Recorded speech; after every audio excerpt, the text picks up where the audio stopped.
Hello, हाय सभी को राम राम, राधे राधे। आप सभी को आपके अपनी यूट्यूब चैनल जान की क्लासेस पर सभी का दिल से बहुत बहुत स्वागत है। आई होप कि आप सभी लोग बढ़िया होंगे और मस्त भी होंगे और अपनी तैयारी में भी लगे होंगे। तो चलिए आज की सीज़न की शुरुआत करते हैं, जो कि बहुत ही महत्वपूर्ण टॉपिक होने वाला है। तो बस थोड़ा सा पेशेंस बना के आप लोग वीडियो में एंड तक ज़रूर बने रहिएगा। अगर आप लोग को लगे कि वीडियो आप लोग के लिए सच में हेल्पफुल थी, तो आप लोग प्यारा सा comment, like, share and subscribe ज़रूर करिएगा। क्योंकि देखिए, जितने भी क्वेश्चन आप लोग को प्रोवाइड कराते हैं ना, बहुत ज़्यादा मतलब मेहनत तो करते ही करते हैं, लेकिन लगता है कि थोड़ा सा आप लोगों के लिए कुछ अच्छा जो आपके देखिए, जितने भी ये क्वेश्चन होंगे ना, या तो आपके पूछे गए होंगे या तो पूछे आने वाले की संभावना होती है। क्योंकि देखिए, सीटेट कभी एनसीईआरटी के बाहर क्वेश्चन नहीं बनाता है। थोड़ा हार्ड भी करेगा तो आपके एनसीईआरटी से ही करेगा, कहीं बाहर से उठा के नहीं देता है। तो आप लोग थोड़ा सा पेशेंस बना के चलेंगे ना, तो ये वीडियो जो है ना, बहुत ज़्यादा आप लोगों के लिए हेल्पफुल होने वाली है। और जो लोग नए आएंगे तो उनसे भी रिक्वेस्ट है कि एक प्यारा सा comment, like, share and subscribe आप भी मोटिवेशन के लिए ज़रूर करिएगा। चलिए आज का फर्स्ट क्वेश्चन आपका स्क्रीन पर है कि आज दक्षिण अफ्रीका में माया का जीवन कैसा होगा। तो ये जो रंग भेद हुआ था, रंग भेद पे क्वेश्चन तो बहुत बन के आते हैं सीटेट में। जिसने दिया होगा, चाहे जो लोग देंगे, रंग भेद पे बहुत क्वेश्चन बनता है। तो बोल रहा है कि दक्षिणी अफ्रीका एक ऐसा देश है जहाँ कई प्रकार के प्रजातियाँ के लोग रहते हैं। पहले के समय में श्वेत और अश्वेत लोगों में बहुत भेदभाव किया जाता था, यहाँ तक कि श्वेत और अश्वेत लोगों के लिए बस स्टैंड तक अलग होता था। इन सब को ख़त्म करने के लिए अफ्रीकी राष्ट्रीय कांग्रेस और उनके जाने माने नेता जो नेल्सन मंडेला ने मिलकर रंगभेद के खिलाफ काफ़ी समय तक संघर्ष किया था। आपके 1944 में उन्हें सफलता मिली और दक्षिणी अफ्रीका के एक लोकतांत्रिक देश बना और सभी प्रजातियों के साथ बराबर भाव के कारण माया का जीवन भी अब बहुत खुश होगा, जो कि दक्षिणी अफ्रीका में रहने वाली 11 वर्षीय लड़की थी। तो आपसे क्या पूछेगा, अगर कभी भी आपसे पूछ रहा है कि रंग भेद के खिलाफ काफ़ी तक संघर्ष किसने किया था, तो आपके नेल्सन मंडेला ने किया था। और कब सफलता मिली थी, तो आप लोग बताएंगे 1944 में उन्हें सफलता मिली। और दक्षिणी अफ्रीका एक लोकतांत्रिक देश कब बना, तो आपके 1944 में। इसके खिलाफ आवाज़ सबसे पहले किसने उठाया, तो आप बोलेंगे कि नेल्सन मंडेला, आपके अफ्रीकी राष्ट्रीय कांग्रेस और उनके जाने माने नेता थे। चलिए, यहाँ तक आप लोग का क्लियर हुआ। नेक्स्ट क्वेश्चन है आपके स्क्रीन पर कि किन विभिन्न तरीकों से लोग सरकार की प्रक्रियाओं में भाग लेते हैं। लोग विभिन्न तरीकों से सरकार द्वारा चलाई गई प्रक्रियाओं में भाग लेते हैं। जैसे जैसे लोग लोकतंत्र में निर्णय लेते हैं, चुनाव में वोट देकर अपना प्रतिनिधित्व चुनते हैं, ये प्रतिनिधि ही लोगों की तरफ से निर्णय लेते हैं। ये चुनाव हर 5 साल में नियमित रूप से होते हैं, जिसकी वजह से लोगों का सरकार के ऊपर नियंत्रण बना रहता है। वोट देने के अलावा सरकार के नीतियों और निर्माण में भाग लेने और भी तरीके होते हैं। लोग सरकार के कार्यों में रुचि लेकर उनकी आलोचना करके अपनी भागीदारी निभाते हैं। कई कार्य ऐसे भी होते हैं जिसमें जनता सरकार को बताती है निर्णय किस प्रकार से लेते हैं। अगर सरकार नहीं मानती तो धरने होते हैं, हड़ताल होते हैं, जुलूस द्वारा तरीके अपनाकर जो निर्णय सरकार द्वारा अपने न्याय संगत नहीं है और गलत है तो सरकार के सामने लाया जाता है। लोकतंत्र लोगों को भागीदारी का मौका देता है। जो लोकतंत्र होता है, यह बस समझ लीजिए कि लोगों की भागीदारी को मौका देता है।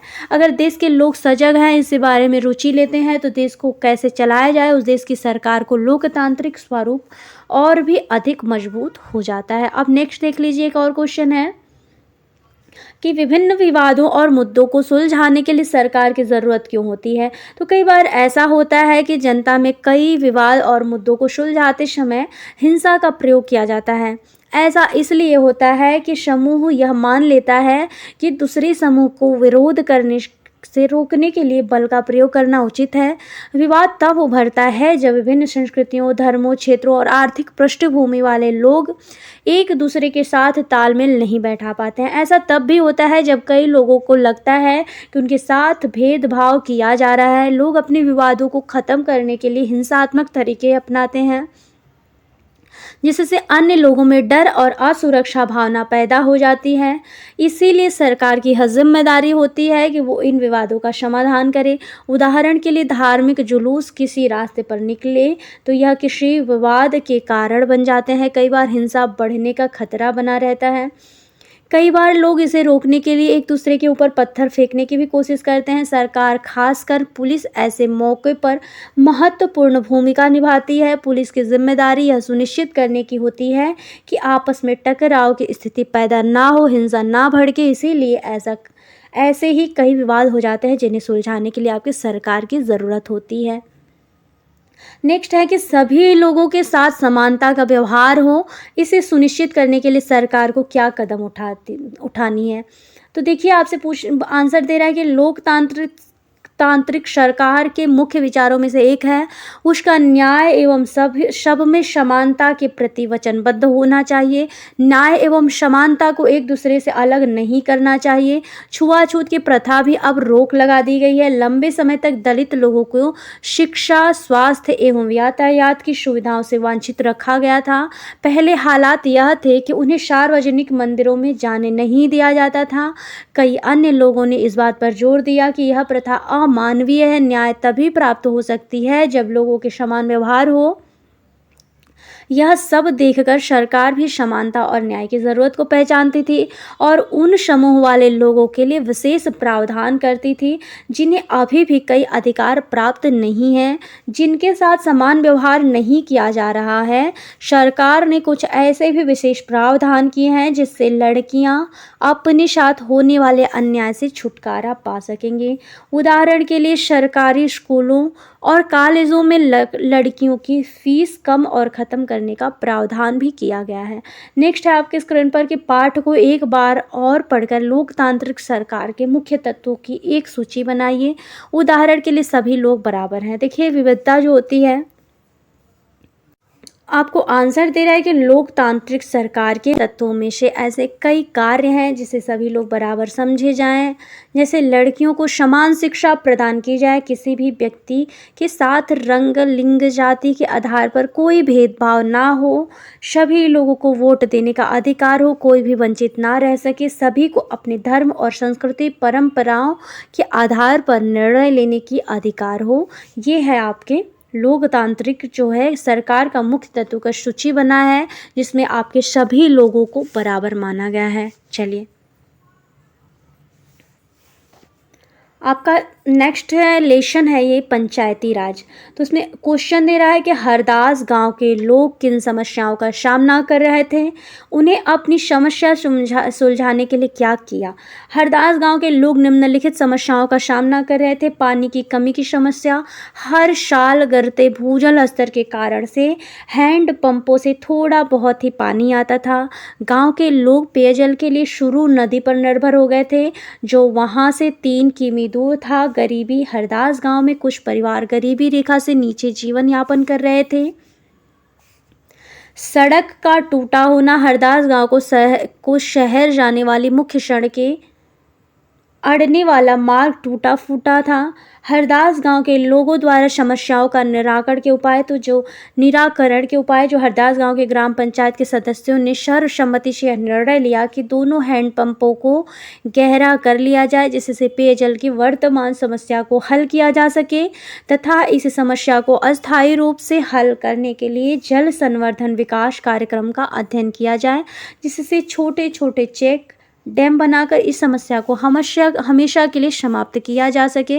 तो इससे ये क्वेश्चन ये आप लोग को प्रोवाइड करा है जो हरदास हैं, हरदास पे हमेशा क्वेश्चन बन कर के आता है कि हरदास गांव के लोग जो थे वो किन किन समस्याओं का सामना करते थे। तो देखिए, अभी आम जनता जो होती है, ऐसे अब किसी भी गांव में जाएंगे जिनके पास अपनी खुद की सुविधा नहीं है तो इन सारे प्रॉब्लम से लोग गुजरते हैं। अभी भी बहुत ऐसे जगह हैं जहाँ पे ऐसी प्रॉब्लम होती हैं जो आपके लोग होते हैं। देखिए, बोलते हैं लोग ना स्टीरियोटाइप और आपका समानताएं असमानताएं ख़त्म हो गई हैं, तो ऐसी बात नहीं है। हाँ, कहीं ख़त्म भी हो गई हैं लेकिन पूरा ख़त्म होना अभी समझ लीजिए बाकी है, अभी पूरा ख़त्म नहीं हुआ है। देखिए, अभी भी देखेंगे तो लड़कियों में भेदभाव हो जाता है, छोटे नीच, ऊंच नीच, भेदभाव ये सामान्यतः हो ही जाता है। तो ये जो बोल रहा है, तो ये हरदास जो हैं गाँव के, इनकी गांव का मरम्मत, तो जो बोल रहा है कि ग्राम पंचायत ने गांव को मुख्य, यहाँ पे देखिए कि गरीबी रेखा से नीचे जीवन यापन करने वाले लोगों की सूची बनाई गई, जिसमें सरकार द्वारा लागू की गई कि कल्याणकारी योजना का लाभ उन्हें मिल सके। जो कल्याणकारी योजना होता है, तो उन्होंने सूची बनाई और उसमें सरकार द्वारा लागू किया गया है कि ऐसे लोगों को कल्याणकारी योजना से लाभ मिले।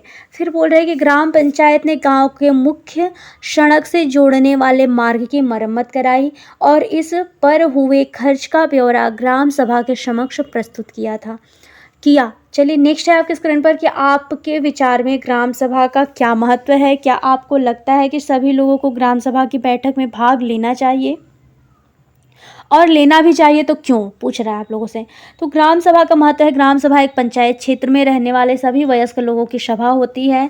यह बहुत महत्वपूर्ण है। क्यों? क्योंकि ग्राम सभा में ग्राम पंचायत ग्रामीण को सरकार द्वारा लागू की गई योजनाओं और उन्हें हो सकने वाले संभावित लाभों से अवगत भी कराती है। ग्राम पंचायत पूर्व में कराए गए कार्यों का ब्यौरा ग्राम सभा के सामने रखती है। ग्राम सभा अपने क्षेत्र की समस्याओं को ग्राम पंचायत के समक्ष रखती है और उनके निराकरण के लिए आग्रह भी करती है। और ग्राम सभा की बैठक में ग्राम पंचायत अपने भावी कार्यक्रमों की रूपरेखा लोगों के सामने रखती है। ग्राम सभा ग्राम पंचायतों को मनमाने ढंग से कार्य करने से रोक सकती है, साथ ही पैसे का दुरुपयोग एवं कोई गलत काम ना हो, इसकी निगरानी भी आपकी ग्राम सभा करती है। इस प्रकार ग्राम सभा निर्वाचित प्रतिनिधियों पर नज़र रखने और लोगों के प्रति उन्हें जिम्मेदार एवं जवाबदेह बनाने में बहुत महत्वपूर्ण भूमिका निभाती है। अतः सभी लोगों को ग्राम सभा की बैठक में भाग लेनी चाहिए। नेक्स्ट है आपके स्क्रीन पर कि आपके क्षेत्र, आपने आसपास के ग्रामीण क्षेत्र में पंचायत द्वारा किए गए किसी भी काम का उदाहरण लीजिए। उसके बारे में निम्नलिखित बातों पर चर्चा करिए। यह काम क्यों किया गया, पैसा कहाँ से आया, काम पूरा हुआ या नहीं। तो यहाँ पे देख सकते हैं कि हमारे ग्रामीण क्षेत्रों में कोई सामुदायिक भवन नहीं था। ग्राम पंचायत द्वारा इसे बनवाने का निर्णय लिया गया क्योंकि गांव में कोई भी ऐसा स्थान नहीं था जहां ग्राम सभा की बैठक हो सके तथा ग्रामीण मुद्दों पर एक साथ मिलकर विचार विमर्श भी हो सके। सामुदायिक भवन के निर्माण हेतु पैसा विभिन्न स्रोतों से आया, जैसे कुछ धन गाँव वालों ने एकत्रित किया, कुछ धन पंचायत द्वारा एकत्रित राशि से खर्च में किया गया, कुछ धन सरकारी मदद दान राशि से आया। हाँ, गांव वालों की सहायता से काम पूरा हो गया। नेक्स्ट है आपके स्क्रीन पर कि ग्राम सभा और ग्राम पंचायत के बीच में क्या फ़र्क है। तो ग्राम सभा और ग्राम पंचायत के बीच में अंतर क्या होता है, तो ये भी देख लीजिए। संगठन संबंधी अंतर, ग्राम सभा में पंचायत क्षेत्र के सभी वयस्क व्यक्ति जो कि मतदान के अधिकारी या सदस्य होते हैं, जबकि ग्राम पंचायत ग्राम सभा के सदस्यों द्वारा निर्वाचित सदस्यों, पंचों एवं सरपंच की एक निकाय मानी गई है। अस्थायित्व संबंधी अंतर, ग्राम सभा अस्थायी होती है जबकि ग्राम पंचायत के सदस्यों का चुनाव 5 वर्ष के लिए होता है। निर्णयकारी एवं कार्यकारी संस्था संबंधी अंतर, ग्राम सभा गांव स्तर पर एक विधायिका की तरह है, यह निर्णय लेती है, जबकि ग्राम पंचायत एक कार्यपालिका की तरह है। देखिए, आप लोग को एक एक टॉपिक बहुत ही महत्वपूर्ण होगा अगर आप लोग ध्यान से देखते चलेंगे। जो आपकी ग्राम पंचायत एक कार्यपालिका की तरह है, जो आपकी ग्राम सभा है गांव स्तर जो है एक विधायिका की तरह है। तो जो ग्राम सभा द्वारा लिए गए निर्णयों को कार्यान्वित करती है वो क्या कहलाती है, तो आपकी ग्राम पंचायत जो कि कार्यपालिका की तरह होती है। यहाँ पर देख सकते हैं उत्तरदायित्व संबंधी अंतर, ग्राम सभा स्वयं संप्रभु है, यह कृषि के प्रति उत्तरदायित्व नहीं है, जबकि ग्राम पंचायत ग्राम सभा के प्रति उत्तरदायित्व होती है। ग्राम सभा अपनी बैठकों में ग्राम पंचायत के कामों की समीक्षा कर उस पर नियंत्रण करती है। धन के संबंध में अंतर, ग्राम सभा ग्राम पंचायत के कार्यों के लिए धन स्वीकृत करती है तथा पैसों के दुरुपयोग एवं कोई गलत काम ना हो इसकी निगरानी भी करती है, जबकि ग्राम पंचायत स्वीकृति कार्यों को पूरा करने के लिए धन का व्यय करती है। नेक्स्ट है आपके स्क्रीन पर कि नीचे दी गई खबर को पढ़िए, फिर दिए गए प्रश्नों का उत्तर दीजिए। देखिए दे रहा है कि चौफूला सिरूर सड़क पर एक गांव है। निमोन दूसरे गांव की तरह पिछले कई महीनों से इस गांव में भी पानी की बहुत कमी चल रही है। गांव वाले अपनी ज़रूरतों के लिए टैंकर पर निर्भर हैं। इस गांव के भगवान महादेव लाड 35 वर्ष को 7 लोगों ने मिलकर ईंटे लोहे की छड़ से बहुत पीटा। इस घटना का पता तब चला जब कुछ लोग बुरी तरह से घायल लाड को इलाज के लिए अस्पताल लेकर आए। पुलिस की रपट में लाड ने लिखवाया कि उस पर हमला हुआ तब जब उससे टैंकर का पानी टंकी में भरने पर जोर दिया था। टंकी निमोन ग्राम पंचायत की जल आपूर्ति योजना के तहत बनाई गई थी। एक एक टॉपिक आप लोग ध्यान से देखते चलेंगे तो क्वेश्चन यहीं से उठकर बनता है। बस आप लोग को लगता है कि क्वेश्चन आया कहाँ से, तो इसमें ग्राम पंचायत, आपके ग्राम सभा और आपके सरकार, ये सारे क्वेश्चन, विविधता, ये समानताएं असमानताएं, सब पे क्वेश्चन बन कर के आए हैं, तभी आपको ये प्रोवाइड करा रहे हैं। तो आप लोग अगर ध्यान से देखते चलेंगे ना तो कन्फ्यूजन नहीं होगा। देखिए बोल रहा है कि पंचायत की जल आपूर्ति योजना के तहत बनाई गई थी ताकि पानी के समान रूप से वितरण हो, परंतु लाड का आरोप था कि ऊंची जाति के लोग इस बात के खिलाफ थे कि वे टैंकर के पानी पर दलित जातियों को अधिकार नहीं मानते थे।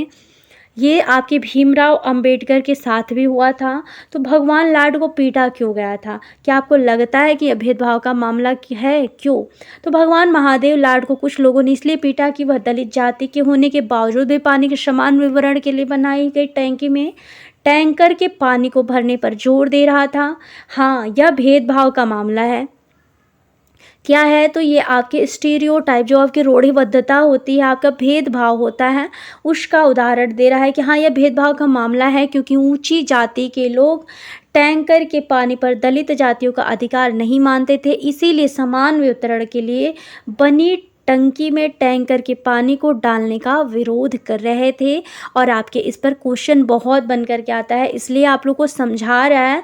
एनसीईआरटी बहुत, देखिए अगर आप लोग को सच में सीटेट पास करना है ना, तो आप लोग को सीटेट पास करने के लिए आप लोग को एनसीईआरटी पढ़नी पड़ेगी, क्योंकि एनसीईआरटी बहुत आप लोग को हेल्पफुल, मतलब समझ लीजिए आप लोग का अगर फर्स्ट अटेम्प्ट में निकालना है ना, तो आप लोग को एनसीईआरटी हर, देखिए 6th हुआ, 7th हुआ और 8th हुआ, अगर आप लोग 3 क्लास पढ़ लिए ना, तो मैं 100% श्योर बोल रही हूँ ना कि आप लोग का सीटेट आराम से निकल जाएगा। तो आप लोग करते क्या है, ओनली क्वेश्चन आंसर, तो क्वेश्चन आंसर भी सही है, लेकिन अगर आप लोग को थ्योरी पता होगी ना, तो क्वेश्चन आंसर आप लोग खुद निकाल लेंगे। तो थोड़ा सा आप लोग एनसीईआरटी पे भी ध्यान दिया करिए। नेक्स्ट है आपके स्क्रीन पर कि जल संरक्षण और उसके फ़ायदे के विषय में जानकारी इकट्ठा कीजिए। तो जल संरक्षण से अभिप्राय धरातल में बहने वाले जल और भूमिगत जल की गुणवत्ता बनाए रखना, भूमिगत जल स्तर को नीचे गिरने से रोकना, वर्षों के जल का संरक्षण करना तथा नदियों के जल का अधिकतम उपयोग करना आदि से है। जल संरक्षण के लाभ क्या क्या हैं? तो जल संरक्षण के लाभ हैं भूमिगत जल में वृद्धि, जल की गुणवत्ता में वृद्धि, जल की बढ़ती मांग की पूर्ति संभव और पर्यावरण संतुलन में सहायक होता है। जल के क्या क्या विशेषताएं बताएं? जल के लाभ जो होते हैं, भूमिगत जल में वृद्धि होगी, जल की गुणवत्ता में सुधार होगा, जल की बढ़ती मांग में पूर्ति संभव होगी, पर्यावरण संतुलन में सहायक होगा, भूमि की आर्द्रता को बनाए रखने में सहायक होगा और कृषि के सिंचाई क्षेत्र की वृद्धि में भी सहायक होगा। जल संरक्षण से कुल कृषिगत क्षेत्र में वृद्धि होगी और इसके फलस्वरूप उत्पादन में वृद्धि होगी। तो आई होप कि आप सबको क्लास ये बढ़िया लगा होगा, क्योंकि देखिए ये बहुत इंपॉर्टेंट है। वैसे भी आप लोग को पढ़ना ही पड़ेगा, तो थोड़ा सा आप लोग पेशेंस बना के पूरा वीडियो ज़रूर देखिएगा। अगर वीडियो पसंद आए तो आप लोग प्यारा सा comment, like, share and subscribe motivation के लिए ज़रूर करिएगा, ताकि आप लोग को ऐसी वीडियो मैं आप लोग को प्रोवाइड कराती रहूँ। तो सभी को मिलती हूँ नेक्स्ट वीडियो में, तब तक के लिए मेरा है सभी को राम राम, राधे राधे। आई होप कि आप सबको क्लास बढ़िया लगे तो प्यारा सा कमेंट ज़रूर करिएगा, लाइक, शेयर एंड सब्सक्राइब भी मोटिवेशन के लिए ज़रूर करिएगा। मिलते हैं सभी को नेक्स्ट वीडियो में।